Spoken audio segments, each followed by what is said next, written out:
Welcome to Luca is a Billionaire, where the only thing I invest in is your answers.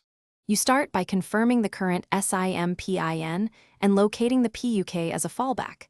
This prevents being locked out. Once done, make sure your phone has enough battery and is unlocked so settings won't interrupt. Now open Settings and go straight to Security or Connections, then choose SIM Card Lock. You're entering the control area where the phone validates your identity. This step is necessary because the device requires the existing PIN to authorize any change.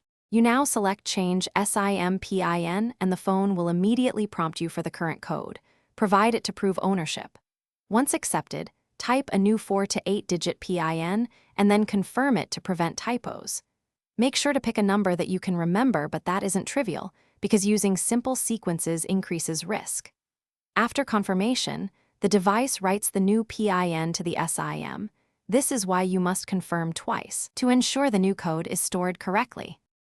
You finish by restarting the phone so the SIM lock process reinitializes and prompts you for the new PIN. Test it right away to confirm success. If the SIM becomes locked because of too many wrong attempts, use the PUK from your carrier. Be careful, because entering the PUK incorrectly multiple times can permanently block the SIM. If anything goes wrong, contact your carrier for PUK and support. Finally, make sure to store the new PIN securely so you don't get locked out again. Thanks for watching and please subscribe. It's the best investment you'll ever make.